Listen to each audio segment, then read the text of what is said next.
Sue's Cooking. I am making a pumpkin praline pie today, and I wanted to show you the smooth edge can opener. So the smooth edge can opener spins with the helicopter blade on the top. It goes to the top of your can, and then you click on and you turn clockwise, and it'll go all the way around the can until it gets easy to spin, and then you just back it off a half a turn and it will let go of the can. And then what you're going to do is you're going to use the little bird beak here, and you're going to put it on the edge and lift straight up, and then you're going to get a smooth edge on the can and a smooth edge on the inside.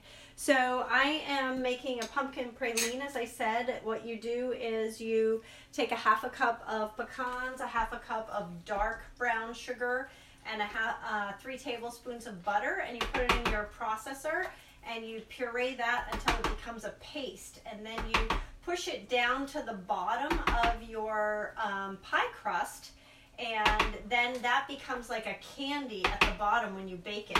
And then I'm just going to go ahead and mix my pie up in the food processor as well, pour it into the top, and then bake it together. So I'll show you photos of what it looks like at the end. Thanks for watching.